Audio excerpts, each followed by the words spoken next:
선생님 지금 그러니까 보니까 지금 고대 그리스의 폴리스에서 이루어졌던 민주정치가 지금하고 정말 가까운 것 같아요. 오히려 국민투표제, 국민소환제 이런 예. 것을 지금 새로이 시작하는 것 같은데 거기서 예. 나오는 것 같은데요. 그 밑에 보니까 또 추첨제와 누진세제도 있어요. 누진세제 예. 같은 경우에는 지금 현재 굉장히 논란이 되고 있는 거 아닙니까? 맞습니다. 예. 예. 이게 무엇인지 좀 설명해 예, 주시고 먼저 가시겠습니까? 추첨제부터 제가 예. 말씀을 드리면 금방 우리가 얘기한 것이 예. 페르시아 전쟁 이후에 국가의 공권력이 강화가 되기 시작했다고 그랬죠. 예. 그런데 이 아테네의 경우에 예, 예. 추첨제가 그전부터 조금 뭐 없지 않았으나 강화가 된 것이 언제냐면은 페르시아 전쟁 이후예요. 왜냐하면 공권력이 강화가 되면서 아테네 민주정의 그 이상이라는 것은 특정인에게 권력을 집중하지 않는다 이거예요. 예, 예, 그렇죠. 그러니까 권력이 강화가 되면은 사람이 대부분 변하게 돼요. 이 권력이 사람을 변질시키는 거죠. 예, 예. 이거를 아테네 사람들이 잘 알고 있었고 이 아테네의 민주정은 철저하게 사람에 대한 불신인데요. 그걸 미워서 불신하는 게 아니라 예. 권력을 가진 자가 변하지 않는 자가 드물다는 거죠. 그래서 이 권력을 감시를 했는데 그걸 감시하기 위해서 뭘 했냐면 중요한 관직, 가장 중요한 때 아르콘이었어요. 장관. 장관. 이 장관직을 추첨제로 바뀌는데 이 추첨제는 그냥 아무나 추첨하는 게 아니라 이제 기초 단위에서 아, 잠깐만요. 그럼 그전에는 아르콘을 추첨을 하지 않고 어떤 식으로 뽑았습니까? 그렇죠. 어떤 식으로? 어떤 식으로 뽑냐면 예. 아르콘이 이제 10명이 뽑히는데 예. 10명이 뽑히는데 이제 그걸 얘기하자면 좀 복잡한데 원래는 부족이 4개였는데 이 4개에서 이제 후보자들을 먼저 선출을 하고 그 중에서 이제 아르콘을 예를 들어서 한 부족에 10명씩이다. 그러면은 4개의 부족이면 40명이 모이겠죠. 예. 그 중에서 이제 추첨으로 뽑고 했어요. 근데 여기 그런데 추첨제는 아르콘만이 아니라 이제 여러 가지 관직에 대해서 추첨제가 확대가 되는 거죠. 그럼 추첨이라는 거는 한마디로 말해서 떡볶이를 하는 겁니까?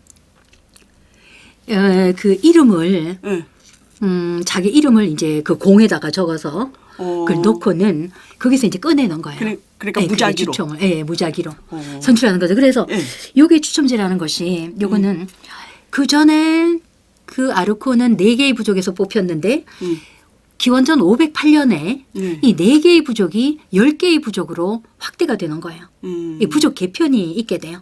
예. 그거는 아테네 민주정 발달사에서 조금 이제 얘기가 돼야 되는 것이기 때문에 일단 10개의 부족으로 출범하게 된 것이 기원전 508년이었는데 그러면 한 부족에서 한 명의 아르콘이 나오게 되겠죠. 예. 그러면 부족에서 선출을 해가지고 한 명을 내는 거예요. 그래서 10명의 아르콘이 있는데 그런데 페르시아 전쟁 이후에 예. 480년에 살라미세전이 있었고 490년 마라톤 전투 기원전 480년에 살라미세전이 있고 난 다음 그런데 그 마라톤 전투가 있고 난 다음 490년에 있고 난 다음에 여기 487년인데 예. 487년에 이 아르콘을 추첨제로 뽑기 시작하죠. 그러면 그 추첨은 어떻게 하냐면은 각 지역의 후보들 가운데에서 그러니까 똑똑한 사람들이 뽑히겠죠. 그 가운데에서 이 이름을 집어넣고 거기서 무작위로 빼는 거예요.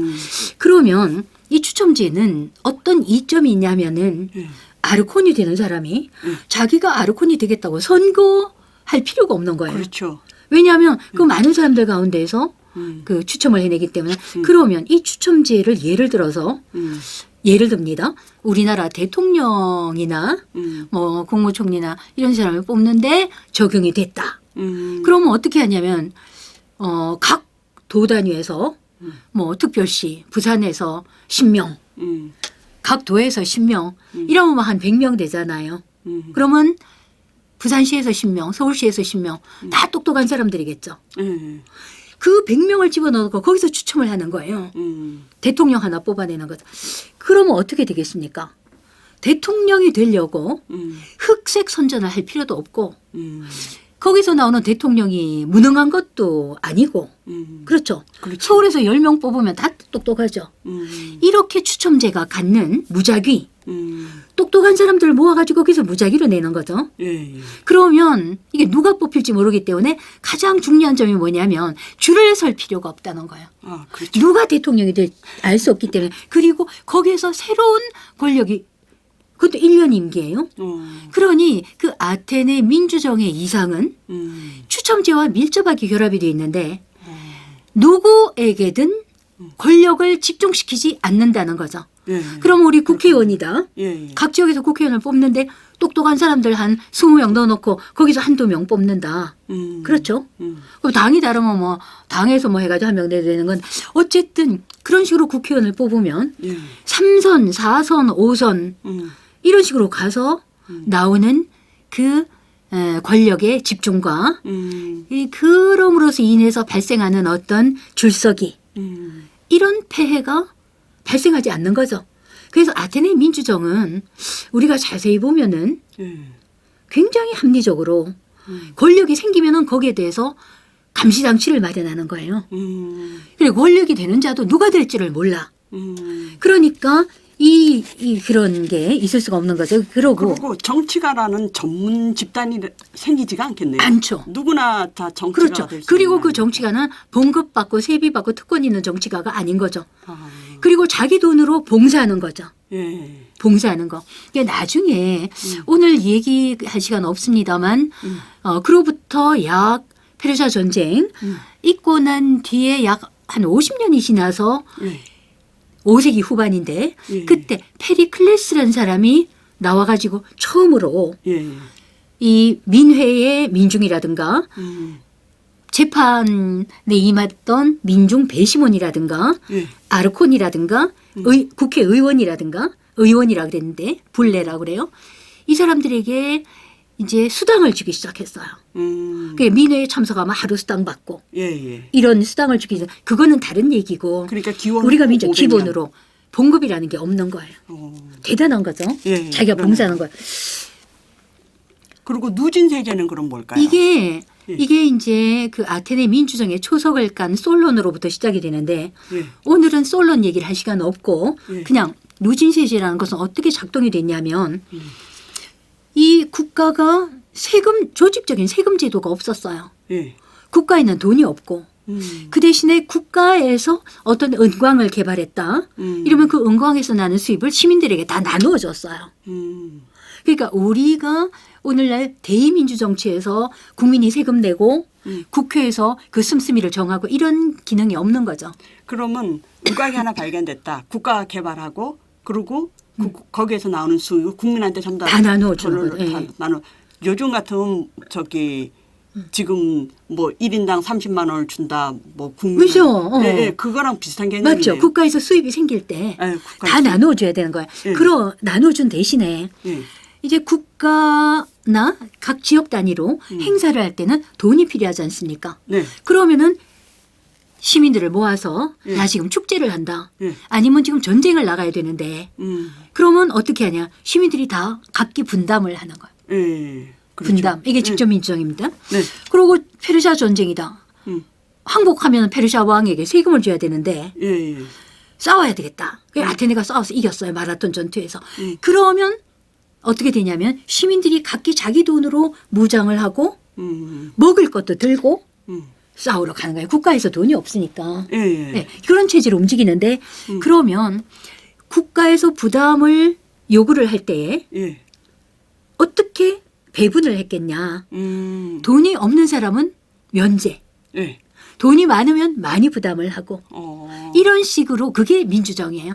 그리고 말하자면 돈이 많은 사람이 부담을 하지 않을 수가 없어요.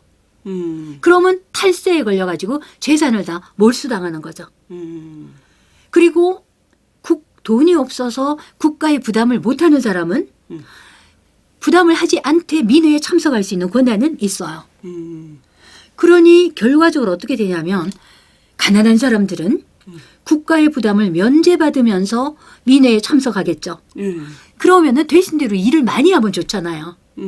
축제도 많이 벌리면 좋고 전쟁도 벌리면 나중에 그게 돈이 됐어요. 나중에 이제 해전이 벌어지게 되는데 그 배를 타고 나가는 그 뱃사공이나 배를 타고 싸우는 보병인 해군들은 수당을 받았어. 근데 그 돈을 부자들이 다 내야 되는 거죠. 예. 그래서 부자들은 민주정을 되게 싫어했어요.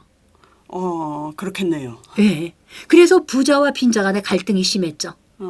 노진세제는 이게 부자들이 보면은 막 되게 싫은 거죠. 그 부자들은 차라리 페르시아 왕에게 항복하는 게 좋은 거죠.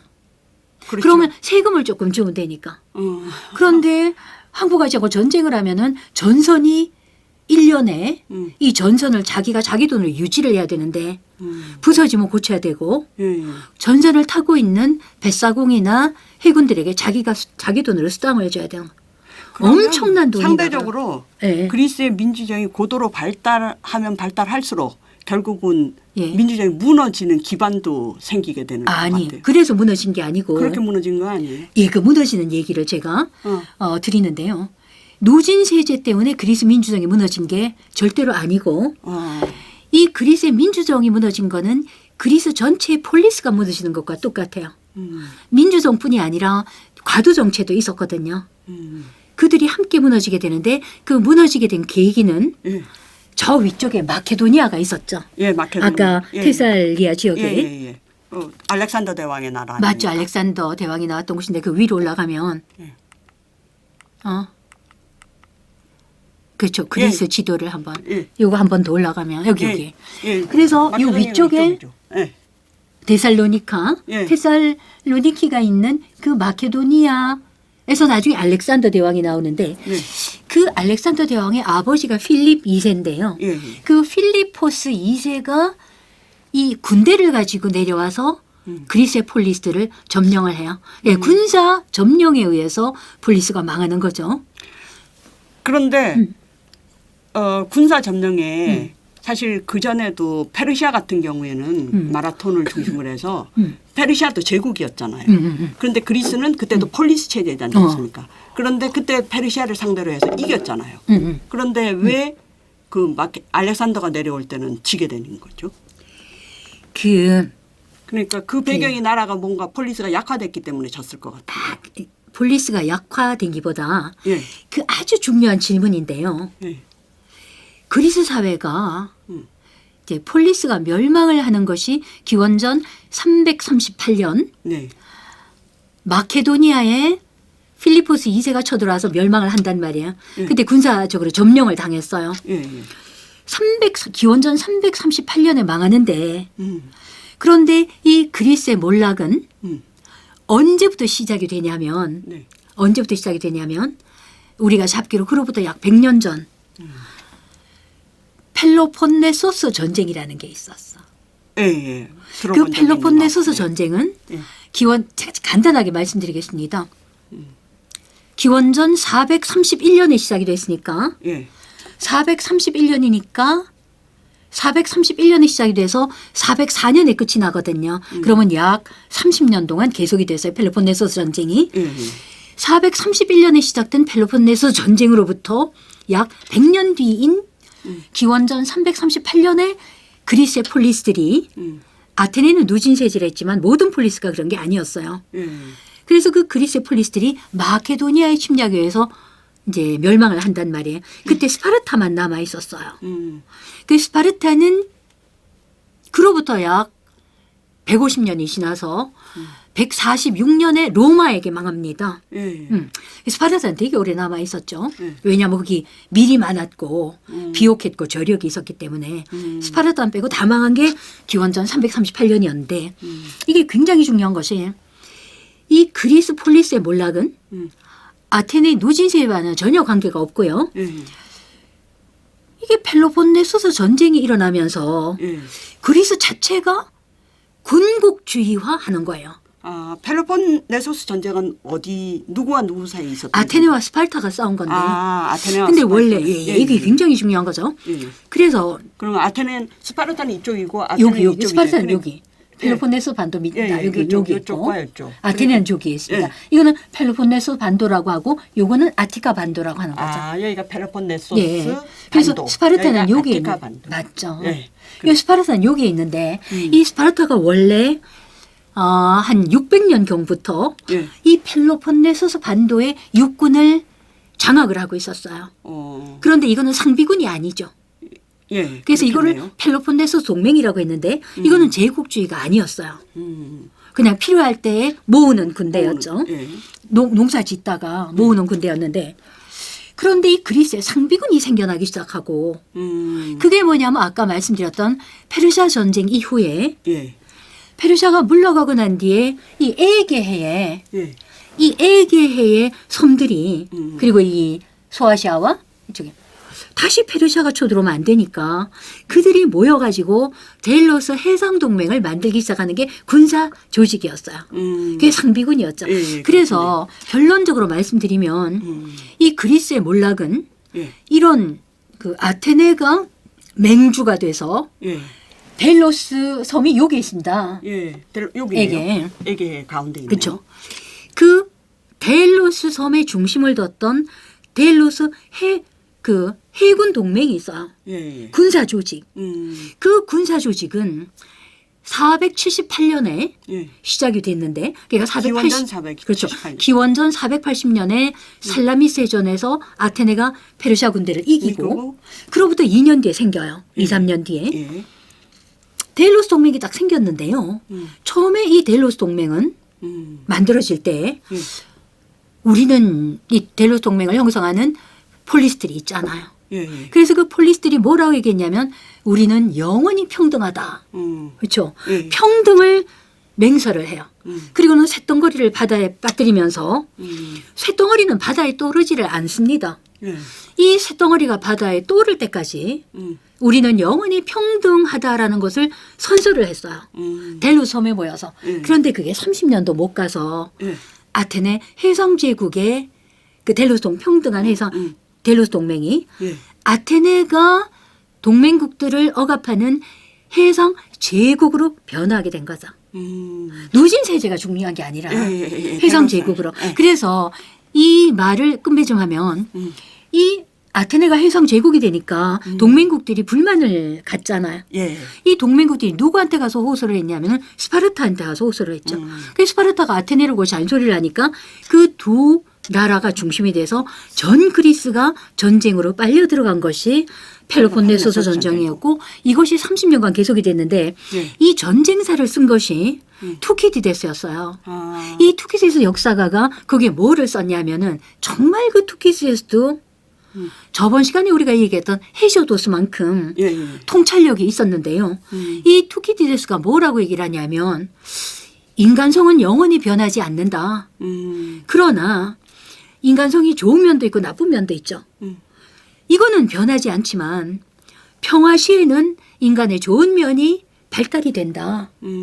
그런데 이 인간 사회를 질곡으로 몰아넣는 것은 인간이 원래 갖고 있는 이 나쁜 막 이렇게 좋은 인간성이 아니라 이 나쁜 인간성이 더욱더 개화되고 더욱더 바깥으로 표출이 될 수 있는 이런 계기가 되는 것이 전쟁이기 때문에 전쟁은 하면 안 된다. 이렇게 모든 원인을 전쟁으로 넣었어요. 그래서 아까 질문하신 노진 세제에 의한 부자들의 불만 때문에 폴리스가 망한 게 아니고 아테네가 해상 제국화하면서 동맹국들을 착취하는 거죠.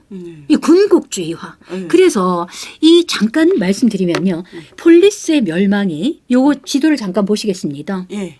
폴리스의 멸망이 기원전 338년에 마케도니아의 필리포스 2세 이 예. 알렉산더의 아버지였어요. 그렇죠. 알렉산더 대왕의 아버지인데 이 필리포스 2세를 이어가지고 알렉산더가 이 군국주의를 그대로 물려받게 돼요. 예. 군대를 가지고 그 쳐들어가는 거죠. 근데 이 군국주의는 아테네가 아까 우리 펠로폰네소 전쟁 얘기했는데 기원전 404년에 아테네가 패배하고 난 다음에 예. 그 군국주의가 없어진 게 아니라 스파르타가 펠로폰네소스 전쟁에서 승리했던 스파르타가 그걸 그대로 물려받아요. 예.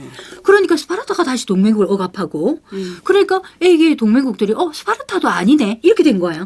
그래가지고 490년대쯤 되면 아테네 제2해상동맹이 다시 부활을 하고 이런 식으로 군국주의가 계속이 되면서 결국은 칼로스 응한 자는 칼로스 망한다고 아테네의 이 군국주의에 의한 폴리스 간의 싸움이 결국은 그 자신의 멸망을 군국주의, 그렇죠. 군사주의 때문에 멸망을 당하는 건데요. 그런데 그것이 어디까지 확대가 되냐면 지금 여기 보이는 노란색 이게 마케도니아의 알렉산더 대왕이 점령을 했던 지역입니다. 오. 그래서 인도스강까지 나갔죠. 이것도 군국주의고요. 예. 군사 침략주의라는 겁니다. 예. 그리고 이 군사 침략주의를 누가 물려받냐면 로마가 물려받죠.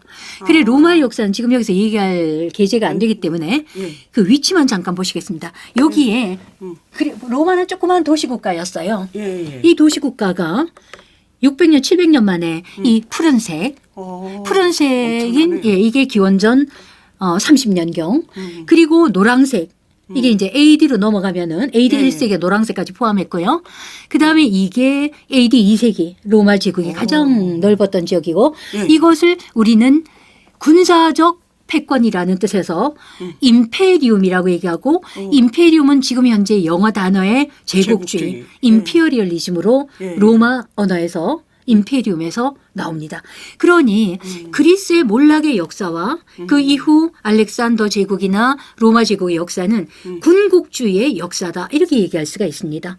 그러니까 그리스 폴리스 체제와 우리가 비교를 한다면 폴리스 체제에서는 시민들 자신이 전사가 됐죠. 예. 국가에는 상비군이 없어요. 예. 그런데 페르시아 전쟁 이후에 아테네가 군국주의화되면서 그리스 자체의 몰락을 자초하게 되고 그 군국주의가 갖고 있는 폐단을 투키디데스가 그의 역사 펠로폰네소 전쟁사에서 지적을 했고요. 아주 현명한 지적이었죠. 이것이 로마 제국까지 물려 넘어가게 된다 하는 것이겠습니다. 요거까지. 지금 우리가 생각하기에는 지금 그것만 알렉산더 잠깐 대왕의 뭐 멋진 정복이라든가 로마 제국의 멋진 거 막 이렇게 생각하고 있는데 지금 선생님 말씀을 들으니까 어머나 그렇게 해서 훌륭한 그리스가 무너졌구나 이런 느낌이 드나 그런 느낌이 드네요. 맞습니다. 그래서 고전적인 자유민주주의 체제는 바로 클래식한 그 고대 그리스 사회에서 우리가 지금도 거기로 돌아가려고 하고 있는 거죠. 그래서 이제 우리가 좀 오해하고 있는 부분이 있다고 선생님 말씀하셨는데 그리스 어떤 부분이 우리가 오해하고 있나요? 이게 중요한 아주 간단하게 우리가 아까 말씀드렸던 두세 가지를 지적할 수가 있는데요. 고대 그리스의 직접 민주 정치는 그리스의 폴리스 규모가 작았기 때문에 가능했고 지금은 그런 느낌이 들어요. 나라 규모가 커졌기 때문에 대의 정치, 간접 민주를 해야 된다고 생각하는 거는 잘못된 지식이라는 겁니다. 촛불 혁명이 일어나고 난 뒤에 우리가 이 썩어 빠진 정치판 그렇죠? 우리가 생각하기로 썩어 빠진 정치판 이거를 개혁하기 위해서 국민들이 직접 촛불을 들었습니다. 그렇죠. 국회의원들이 정권을 바꾼 게 아니었어요. 그렇죠.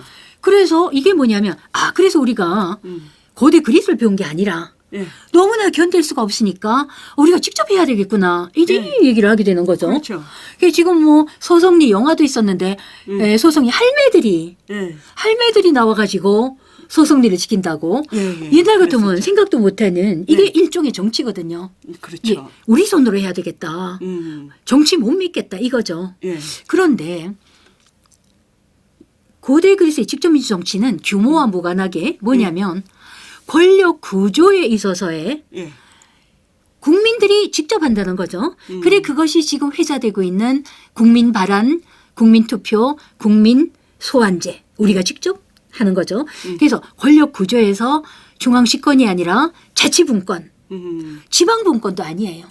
우리가 풀뿌리 지방 기초단체에 권력을 넘기고 이것이 뭐냐면 직접민주정치거든요.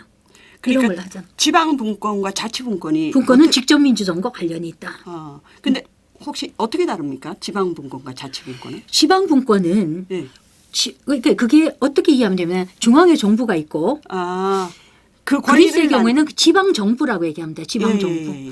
그리고 밑에 기초단체가 있어. 기초단체는 풀뿌리. 예. 예, 직접민주정의 개념과 관련이 있고 예. 지방 정부는 부산, 뭐 서울 이런 건데 거기도 유지들이 있잖아요. 예. 그럼 유지들이 그 정권을 또 농락하기 자, 쉽다. 그래서 사람들이 지방분권 해도 시큰둥한 거예요. 막 해보니까 이것도 별거 아니더라. 이렇게. 네네네. 그래서 이제 그리스 지금 직접민주정의 나라인 그리스에서는 어떻게 얘기를 하냐면 중앙 정부가 있고 예. 그다음에 지방 정부가 있어요. 예. 그다음에 기초단체가 있죠. 그리고 그 3단계 가운데에서 주도권을 누가 갖고 있냐면 지방 정부에서 갖고 있는 거죠. 예산을 지방 정부에서 짜고 중앙 정부는 추인하고 각 지방 간의 균형을 맞춰주는 역할만 해요. 지방 정부가 각 지방마다 너무나 차이가 있죠. 거기에서는 1821년부터 1923년에 이르기까지 100년 동안 독립운동을 했는데 그 독립을 누가 했냐면은 풀뿌리 민중들이 했고 게릴라 전통이 100년의 전통을 갖고 있고 각 지방마다 그래서 독립기념일이 다 다릅니다. 우리 같이 한꺼번에 막 미국 소련군대 들어와가지고 일본은 물러가고 이런 게 아니에요. 그래서 거기는 이 게릴라 전통이 너무나 강한 거죠. 그러니까는 권력 구조 면에서. 직접 민주주의라는 것이 숫자에 관계없이 아무리 큰 나라에서도 할 수 있다. 그렇죠. 그게 말씀. 권력 구조를. 그래서 얘가 뭐냐면 스위스예요. 네. 스위스는 우리나라보다 좀 면적이 작지만 예. 대통령이 할 일이 없어요. 그리고 이게 하의 상달인 거죠. 마을에서 다 결정하고 이것이 위로 올라가지 네. 중앙에서 상이 하향식이 아니라는 거죠. 그래서 스위스가 우리나라보다는 작지만은 규모가 적지 않지 않습니까? 예. 근데 거기는 철저하게 직접민주정이고 그리고 그 스위스의 직접민주정과 결부돼서 우리가 이해해야 되는 것은 스위스에는 국가 군대라는 게 없어요. 시민들이 예, 각기 무기를 갖고 있고 각기 무기를 갖고 있어 총기 사고가 안 나는 데가 이게 과거에 고대 그리스 시민이 자체 무장을 했던 것과 전통을 같이 한다는 거죠. 필요할 그런 때 자체 무장해서. 그런 그 자체 무장하고 있는 나라에서는 5.18 같은 거 나도 보낼 군대가 없는 거죠. 그런 게 없어요. 오늘 고대 그리스에 대해서 네. 정치에 대해서 봤는데요. 정말 흥미있었습니다. 지금까지 생각한 것하고 달랐던 것 같아요. 네, 너무 고맙습니다. 감사합니다.